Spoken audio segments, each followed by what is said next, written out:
Hello everyone, welcome to our channel brilliant biology the brain scoop. दोस्तों, जैसा कि हमने अपने पहले वीडियो लेक्चर में आप लोगों को बताया था, इंट्रोडक्शन टू द बायोलॉजी और the basics of the biology के बेसिक्स के बारे में जो भी सारी चीज़ें बताई थी आप लोगों को, तो आज वो हमारा इस वीडियो का पहला पार्ट था। आज हम अपना उसका सेकंड पार्ट लेके आए हैं, जिसमें आप लोगों को मैं बताने वाला हूँ various different branches of the biology. उसमें मैंने दो आप लोगों को मेन ब्रांचेस के बारे में एक्सप्लेन किया था, जूलॉजी एंड बॉटनी। इसमें मैं आप लोगों को अदर जो बायोलॉजी के इंपॉर्टेंट ब्रांचेज हैं उनके बारे में आप लोगों को बताने जा रहा हूँ। तो चलिए शुरू करते हैं आज का ये लेक्चर। तो दोस्तों, आज का हमारा जो टॉपिक है वो क्या है, some other various branches of the biology, यानी कि बायोलॉजी के कुछ अदर ब्रांचेस हैं उनके बारे में हम आज स्टडी करने वाले हैं। तो ठीक है, तो कौन कौन से ब्रांचेस हैं, आइए शुरू करते हैं। तो दोस्तों, सबसे पहला है माइक्रोबायोलॉजी, कि माइक्रोबायोलॉजी क्या है। तो microbiology it is the study of, यानी कि microbiology is the branch of biology in which we study about the various aspect of the micro organism. अब देखेंगे माइक्रो ऑर्गेनिज्म क्या होते हैं, कि micro organism is those organism या दो living organism which is not seen by the naked eyes, यानी कि ऐसे ऑर्गेनिज्म होते हैं माइक्रो ऑर्गेनिज्म जिसको हम नेकेड आइज से नहीं दे सकते। इनकी साइज 0.1 nm या उससे भी छोटी होती है, तो इनको हम नेकेड आइज से देख नहीं सकते। इनको हम इनकी स्टडी के लिए हम क्या यूज़ करते हैं, माइक्रोस्कोप की यूज़ करते हैं। और जिस साइंस में इसकी स्टडी करते हैं, इन माइक्रो ऑर्गेनिज्म की स्टडी हम करते हैं, उसको क्या बोलते हैं, हम माइक्रोबायोलॉजी बोलते हैं। ठीक है, 3 वर्ड से बना हुआ है, माइक्रो प्लस बायोज प्लस लॉगस। ठीक है, यानी कि बायोज मतलब लाइफ, माइक्रो मतलब स्मॉल, ठीक है, विच is not seen by the naked eyes, and logos यानी कि हम ऐसे लिविंग ऑर्गेनिज्म की स्टडी करते हैं जो नेकेड आइज से देखे नहीं जा सकते। वो क्या है, माइक्रो ऑर्गेनिज्म, माइक्रोबायोलॉजी उसे बोलते हैं। ठीक है, अब आता है कि सबसे जो फर्स्ट माइक्रो ऑर्गेनिज्म है उसकी डिस्कवरी किसने की थी, वो कौन था। First micro organism is discovered by the Antonie van Leeuwenhoek, यानी कि एंटो वॉन लीवेनहॉक जो थे वो सबसे पहले माइक्रो ऑर्गेनिज्म को डिस्कवरी किया था उन्होंने। लेकिन द फादर ऑफ माइक्रोबायोलॉजी किसे बोला जाता है, पास्चर को बोला जाता है। Pasteur is the known as the father of microbiology. Second one कौन सा है, साइटोलॉजी। साइटोलॉजी क्या है, तो साइटोलॉजी इज द साइटो मतलब सेल एंड लॉगस मतलब स्टडी, यानी कि study about the cell structure, यानी कि सेल के स्ट्रक्चर की स्टडी जिस साइंस में है या जिस ब्रांच ऑफ बायोलॉजी में हम करते हैं उसको क्या बोलते हैं, हम साइटोलॉजी बोलते हैं। ठीक है, तो इसके फादर ऑफ साइटोलॉजी कौन है, फादर ऑफ साइटोलॉजी जो है वो रॉबर्ट हुक हैं। रॉबर्ट हुक ने सबसे पहले सेल की स्ट्रक्चर के बारे में बताया था, इसलिए फादर ऑफ साइटोलॉजी किसको बोला जाता है, वो रॉबर्ट हुक को। रॉबर्ट हुक ने क्या किया था, रॉबर्ट हुक ने एक सिंपल माइक्रोस्कोप लिया था और सिंपल माइक्रोस्कोप से एक बार्क पे, ठीक है, बार्क था, बार्क की स्टडी की थी। तो बार्क की स्टडी की थी सबसे पहले, तो इन्होंने क्या देखा था उसमें, जब स्टडी की तो हनी कॉम्ब लाइक स्ट्रक्चर इनको दिखा था। ऐसे structure Honey comb like structure दिखे थे, तो इस हनी कॉम्ब लाइक स्ट्रक्चर को ही इन्होंने क्या बोल दिया था, सेल बोल दिया था। उनको कंपार्टमेंट की तरह दिखा, तो कंपार्टमेंट को ही उन्होंने सेल नाम दे दिया। क्या नाम दिया, सेल नाम दे दिया था। ठीक है, लेकिन एक्चुअली में वो सेल नहीं थे, वो क्या थे, डेड सेल वॉल्स थे। ठीक है, क्योंकि जो बार्क थी उनकी सेल जो हो चुकी थी वो डेड हो चुकी थी, तो उनके सेल वॉल्स बस दिख रहे थे। अंदर का उनका प्लाज्मा अंदर की जो मैट्रिक्स थे वो दिख नहीं रहे थे, बस क्या दिख रहा था, सेल वॉल दिख रहा था। तो इन्होंने उसको क्या बोल दिया था, सेल बोल दिया था। ठीक है, इसलिए इनको फादर ऑफ साइटोलॉजी बोला जाता है। अगला कौन सा है, हिस्टोलॉजी। हिस्टोलॉजी क्या होती है, histology it is the branch of biology in which we study about the tissue क्या होते हैं, when many cells combine to each other, यानी कि जब कई सारे सेल्स जो हैं वो कंबाइन होते हैं एक दूसरे से, then it forms the tissues. ठीक है, when 2 or more than 2 tissue cells combine to each other they form the tissues. ठीक है, तो ऐसा ब्रांच ऑफ बायोलॉजी जिसमें हम किसकी स्टडी करते हैं, टिश्यूज की स्टडी करते हैं with the help of microscope. क्योंकि सेल जो होती है, cell is the smallest unit of the life, या cell is the smallest unit of the living organism. तो इस उसमें जब दो या दो से जो अधिक सेल जो होते हैं वो कंबाइन होते हैं तो टिश्यू को फॉर्म करते हैं। तो इनकी स्टडी किससे हम करते हैं, माइक्रोस्कोप के हेल्प से करते हैं। तो इस स्टडी को, टिश्यूज की स्टडी को माइक्रोस्कोप की हेल्प से क्या बोलते हैं, हम इसको हिस्टोलॉजी बोलते हैं। ठीक है, फादर ऑफ हिस्टोलॉजी कौन है, वो Marcello Malpighi. Marcello Malpighi is the father of histology. ठीक है, and the Marcello Malpighi is the Italian anatomist. Marcello Malpighi is Italian anatomist. ठीक है, अगला हमारा है इकोलॉजी। कि इकोलॉजी क्या है, इसमें मेनली इकोसिस्टम के बारे में पढ़ते हैं। अब इसको कैसे डिफाइन करेंगे कि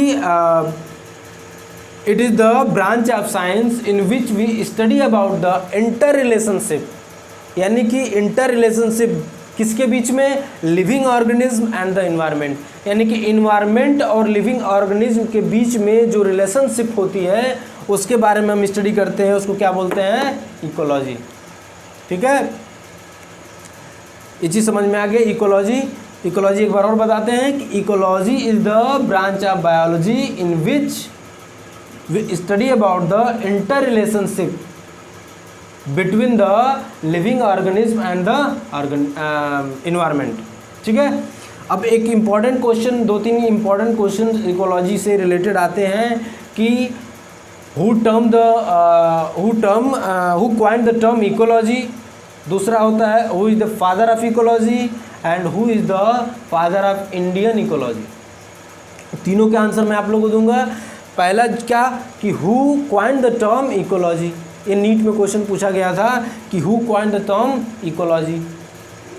तो अर्नेस्ट हैकल जो थे, इन्होंने क्या इकोलॉजी टर्म को सबसे पहले क्वाइन किया था।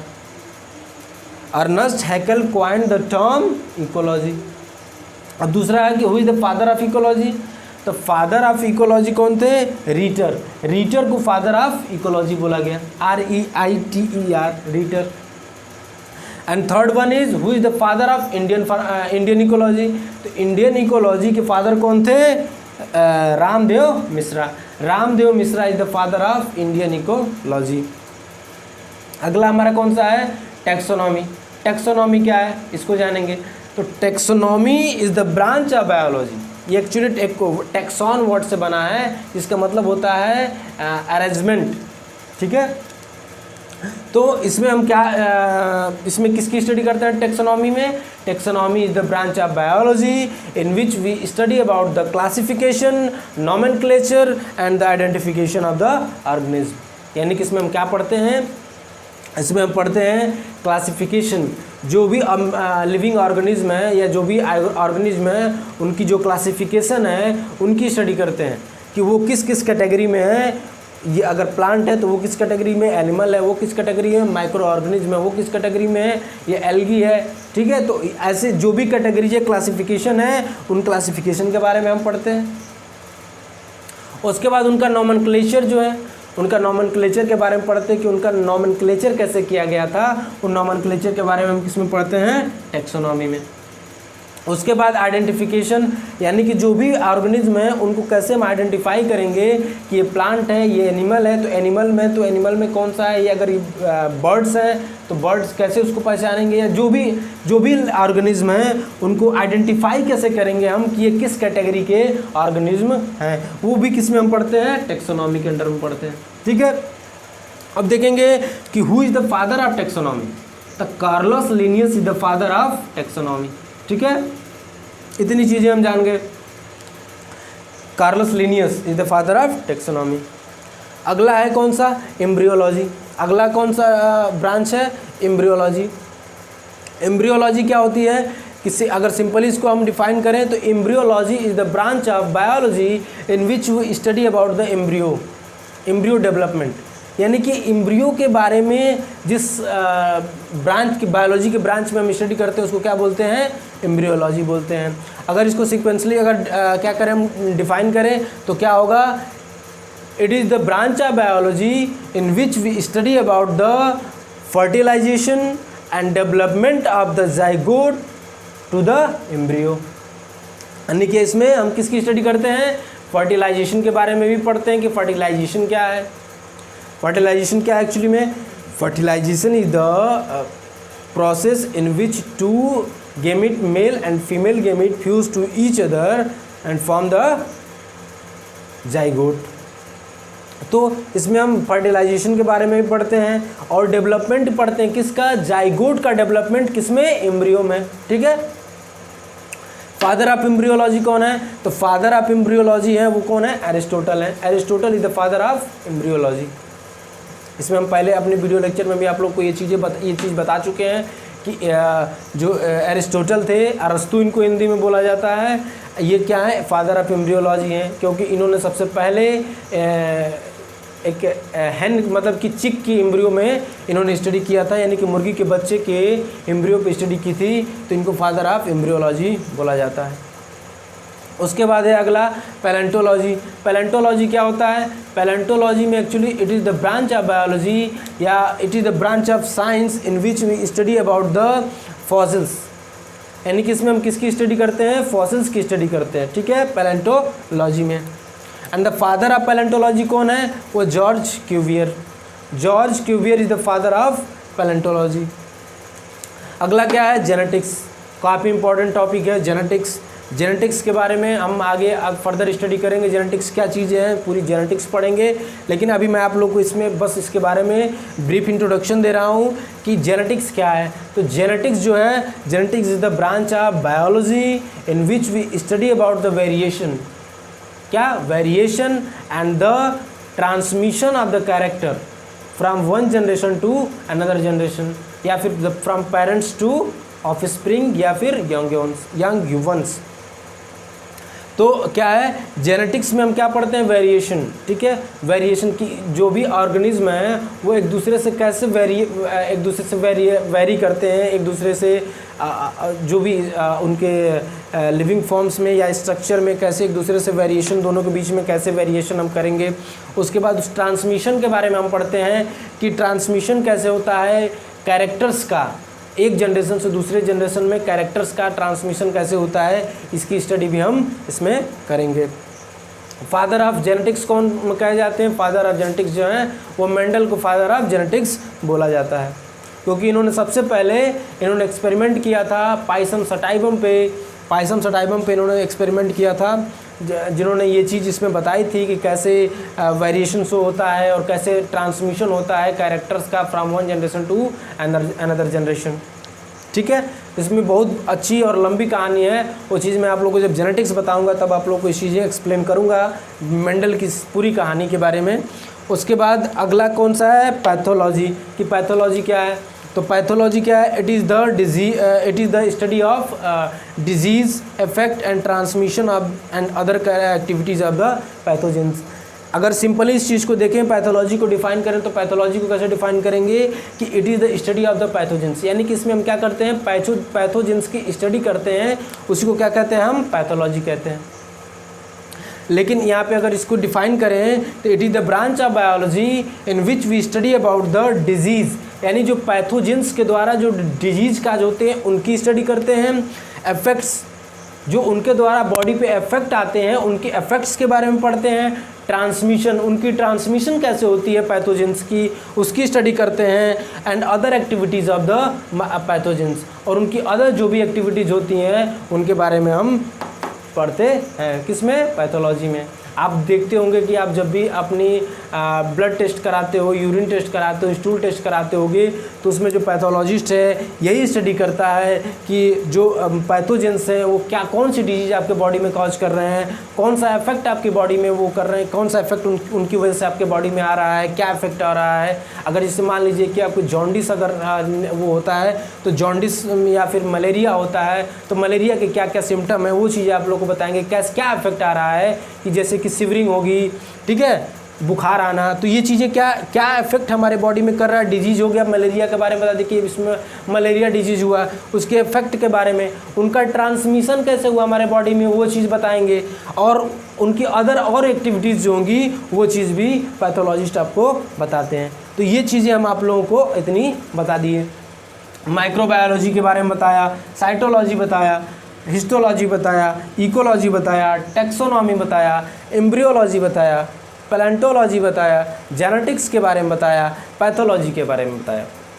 और एक और छोटे से टर्म के बारे में आप लोगों को मैं बता दूं, एनाटॉमी क्या है और फिजियोलॉजी क्या है।